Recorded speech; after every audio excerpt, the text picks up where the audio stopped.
Friends, अगर आप 2027 के लिए यूपीएससी की तैयारी कर रहे हैं और पॉलिटी एंड गवर्नेंस पढ़ना चाहते हैं तो ये कुछ चीजें हैं जो आपको ध्यान में रखनी चाहिए। ये मैं अपने एक्सपीरियंसेस से बता रहा हूं क्योंकि मैं 4 बार प्रीलिम्स की क्लियर कर चुका हूं, 2 बार मैंने इंटरव्यू दिया यूपीएससी का। और पॉलिटी एंड गवर्नेंस पिछले पिछले 6 सालों से ऊपर से मैं पढ़ा रहा हूँ स्टूडेंट्स को। तो इसीलिए ये सब चीजें ध्यान में रखना जब आप 2027 की तैयारी कर रहे हो। सबसे पहले तो हमारे 3 बिल्डिंग ब्लॉक्स होते हैं। हम जब भी तैयारी कर रहे हैं किसी भी एग्जाम की या किसी भी प्रिपरेशन में हम जा रहे हैं, यूपीएससी के किसी भी सब्जेक्ट को तैयार कर रहे हैं, तो 3 बिल्डिंग ब्लॉक्स हैं हमारे जिससे हमारी तैयारी होगी। सबसे पहले सिलेबस होगा और सिलेबस प्री प्लस मेंस दोनों का होगा। तो अगर आप 2027 के लिए भी तैयारी करोगे तो सिर्फ प्री का सिलेबस नहीं देखोगे, क्योंकि प्री का सिलेबस बहुत कम बात बताता है हमको। प्री कहता है Indian polity, governance, constitution, political system, Panchayati Raj, public policy, rights issues. इससे हमें यह नहीं पता चलेगा कि क्या पढ़ना है। लेकिन जब मेंस का सिलेबस देखोगे तो मेंस के सिलेबस में आपको पता लगेगा कि बहुत ही डिटेल में इलैबोरेट करके बताई गई होती है चीजें। इसलिए जो हम क्लासेस में पढ़ाते हैं ना, जैसे यहाँ पे मैं फाउंडेशन कोर्स में अपने स्टूडेंट्स को पढ़ाता हूँ, वो इस मेंस के सिलेबस के हिसाब से ज्यादा पढ़ाता हूँ। प्री का सिलेबस हाँ ठीक है कि हमें एक इंडिकेशन देता है कि कॉन्स्टिट्यूशन के आर्टिकल्स पढ़ने रहते हैं, कॉन्स्टिट्यूशन के सबसे इंपॉर्टेंट अमेंडमेंट्स पढ़ने होते हैं। लेकिन ये रिविजन के टाइम पे इंपॉर्टेंट है, जब शुरू कर रहे हो तब आपको सभी चीजें मेंस के सिलेबस के हिसाब से पढ़नी चाहिए। दूसरी लेयर जो इसमें होती है वो होती है प्रीवियस ईयर क्वेश्चंस की। प्रीवियस ईयर क्वेश्चंस इंपॉर्टेंट दो वजह से होते हैं। पहले प्रीलिम्स की बात करता हूं। प्रीलिम्स में हमें एक तो पता चलता है कि फोकस किस चीज के ऊपर ज्यादा है। तो अगर मैं प्रीलिम्स का ये पैटर्न देखूं तो 2016 से लेकर 2025 के बीच में, अभी 2026 प्रीलिम्स होने वाला है, वो भी ऐड हो जाएगा इसमें। अगर आप पैटर्न देखेंगे तो जो क्वेश्चंस आते हैं उनकी रेंज है 13 से, मतलब 6 से लेकर 15, 18 पॉलिटी गवर्नेंस की मैं बात कर रहा हूं। अभी मैं स्कीम्स को इसमें इंक्लूड नहीं कर रहा हूं, ऑल्दो मैं स्कीम्स भी पढ़ाता हूं स्टूडेंट्स को, लेकिन पॉलिटी गवर्नेंस की बात कर रहा हूं। 18, 17, 13, 14, 15 इतने क्वेश्चन तो देखने को मिलते ही है on an average in this particular prelims exam. तो 10 प्रीलिम्स का अगर आप देखोगे, इसमें से मैंने डेटा एनालाइज किया। डेटा एनालाइज करके मैंने देखा कि जो static derived from current affairs, मतलब कोई चीज न्यूज में थी और उसका स्टैटिक पोर्शन आपसे पूछा गया है, वो तकरीबन तकरीबन 90%, 90% ऑफ द क्वेश्चंस है इन पॉलिटी गवर्नेंस। बहुत सारे बाकी सब्जेक्ट्स है जिसमें करंट अफेयर्स की वेटेज कहीं ज्यादा होती है, लेकिन पॉलिटी गवर्नेंस में रिलेटिवली कम होती है। हाँ, हो सकता है 2026 में अचानक से ये ट्रेंड बदल जाए, जो अनलाइकली है, लेकिन फिर भी अगर ऐसा ट्रेंड बदलता भी है तो भी मान लो 90 की जगह ये नंबर 70% हो जाएगा, लेकिन 70% तो स्टैटिक है हमारा। तो इसका मतलब है कि पॉलिटी एक ऐसा टॉपिक है जिसमें अगर आप कॉन्स्टिट्यूशन, लॉज, इनके बेसिक्स से अवेयर नहीं हो, इनके बेसिक्स के बारे में नहीं जानते हो, तो वहां पे कोई भी टिप्स ट्रिक्स नहीं लगने वाली है पेपर में। इसी वजह से इन्हीं चीजों को ध्यान में रखते हुए मेंस को भी देखना है। तो मेंस का भी जो सिलेबस है और प्रीवियस ईयर क्वेश्चंस में सवाल पूछे गए हैं, आपका जो नोट्स हैं, आप जहां से पढ़ रहे हो, आप जहां से तैयारी कर रहे हो, वो भी उसी के साथ अलाइंड होनी बहुत ज्यादा जरूरी है। हमारी वेबसाइट है sleepyclasses.com, www.sleepyclasses.com। उसमें 2013 से लेकर 2025 के मेंस के सभी प्रीवियस ईयर क्वेश्चन थीम्स के हिसाब से बट गए, थीम वाइज बने।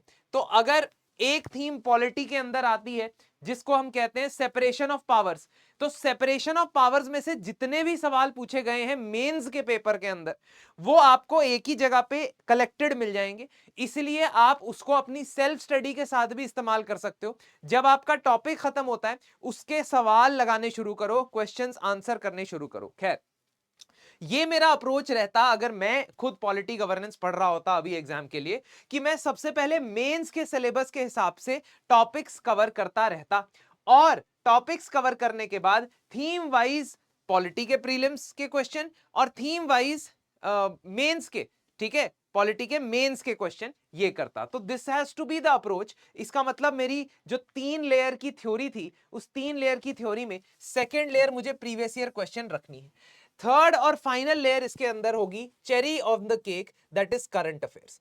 करंट अफेयर्स में कितनी ही चीजें हैं, जैसे अभी रिसेंटली तमिलनाडु के अंदर गवर्नर का रोल क्वेश्चन में था, क्योंकि गवर्नर के पास विजय इलेक्शन जीतने के बाद लेकिन मेजॉरिटी नहीं हासिल करने की वजह से 3 से 4 बार उन्होंने चक्कर लगाए, उन्होंने कहा प्लीज मुझे सरकार बनाने दीजिए। तो वहां पे गवर्नर का जो रोल है, कॉन्स्टिट्यूशनली जो मैंडेटेड उनका रोल है, वो आर्टिकल 174 में या 164 में क्या लिखा हुआ है ये हमें पता होना चाहिए एग्जैक्टली। तो करंट अफेयर्स क्या होता है, जो भी घटनाएं हैं कानून से रिलेटेड, पॉलिटिकल सिस्टम से रिलेटेड या लॉ से रिलेटेड, वो हमें करंट अफेयर्स में कवर करनी होती है और इंटीग्रेट करके हम चलते हैं उस चीज को। We keep it integrated with this particular pattern. तो अब आप देखोगे, अब आप ये देखोगे कि 3 लेयर में करंट अफेयर सबसे ऊपर आती है, लेकिन ये सबसे इंपॉर्टेंट लेयर नहीं है। पॉलिटी के संदर्भ में, पॉलिटी के कंटेक्स्ट में ये सबसे इंपॉर्टेंट लेयर नहीं है, इसलिए आप इसको मंथली बेसिस पे भी कवर कर सकते हो। अगर आप डेली इसको फॉलो करने लगोगे तो बहुत ज्यादा हेडेक होता रहेगा, बहुत ज्यादा टेंशन होती है। मैं इसी अप्रोच से अपनी क्लासेस में भी पढ़ाता हूं कि फर्स्ट सिलेबस का टॉपिक कवर हो रहा है या नहीं, फिर कौन कौन से पीवाईक्यू वहां से हम सॉल्व कर सकते हैं, और आखिर में करंट अफेयर्स की जो लेयर है वो आती है, क्योंकि हम मंथली करंट अफेयर्स की क्लासेस भी लेते हैं बच्चों की। अच्छा, अगर हमने जीएस2 के सिलेबस को ब्रेक डाउन करना है तो जीएस2 के सिलेबस को हम ब्रेक डाउन करते हैं स्पेसिफिक और जेनेरिक टॉपिक में। जो स्पेसिफिक टॉपिक है उनमें से रिपीटेड चीजें आती हैं, जैसे मेंस के अगर मैं क्वेश्चन दिखाता हूं, एक टॉपिक है NGO, self help group, public trust etcetera. तो आप देखोगे कि 2024 में पब्लिक चैरिटेबल ट्रस्ट के बारे में सवाल पूछा गया, 2015 में एसएचजी बैंक लिंकेज प्रोग्राम के बारे में सवाल पूछा गया, 2014 में सेल्फ हेल्प ग्रुप्स की पेनिट्रेशन के बारे में पूछा गया, 2017 में सेल्फ हेल्प ग्रुप्स के बारे में एक और सवाल पूछा गया कि वो उसकी वजह से स्टेट विड्रॉ कर रहा है या नहीं। Same is 2021, 2022। आप ये कंटिन्यूअसली देखते जाओगे कि रिपीटेड थीम पे सवाल आते हैं। इसीलिए इन टॉपिक्स को पहले से प्रिपेयर्ड इंट्रोडक्शन, बॉडी कंक्लूजन के साथ तैयार करके रखना है, ये मेरी जिम्मेदारी होती है। मैं बच्चों को इसी तरीके से पढ़ाता हूं क्लासेस के अंदर। सेम वे अगर हम बात करते हैं, if you look at other previous year example, there are repeated themes you can see multiple times. जैसे सीएजी के ऊपर 2 बार क्वेश्चन आ चुका है, 3 बार आ चुका है, 2016 में आ चुका है, 2018 में आ चुका है, 2024 में आ चुका है। अटॉर्नी जनरल के ऊपर भी 3 बार क्वेश्चन आ चुका है। तो मैं जब क्लास में पढ़ाता हूं तो मैं ये मेक श्योर करता हूं कि साथ में we are focusing on the previous year questions as well. But instantly मैं पहले ही लेक्चर से आपको बोलूं कि इसके आंसर्स लिखो, वो भी गलत होगा, that will also be wrong. इसीलिए जब एक सिलेबस का कंसिडरेबल पोर्शन खत्म होता है, उसके बाद मैं इस प्रोजेक्ट की तरफ बढ़ता हूं। सेम वे मैं उन सभी थीम्स के ऊपर काम करता हूं जो आपकी लक्ष्मीकांत में नहीं दी होती। लक्ष्मीकांत में दी होती है, पासिंग रेफरेंस होता है, जैसे कॉन्स्टिट्यूशनलिज्म के बारे में लिखा है, लेकिन उसकी एप्लीकेशंस हम क्लास के अंदर पढ़ते हैं। Same way constitution as a living document, NCERT में एक पूरा पूरा चैप्टर है। अच्छा, मैंने एक अभी वीडियो बनाया है, उसमें मैंने एनसीईआरटीज को रैंक किया है, वो वीडियो देख लेना कि कौन सी सबसे ज्यादा जरूरी है, कौन सी कम जरूरी है फॉर द 2027 एग्जाम। तो अगर वो देखोगे तो उससे आपको आइडिया लगेगा कि कौन सी एनसीईआरटी आप स्किप कर सकते हो, व्हाट आर स्किपेबल एनसीईआरटीज।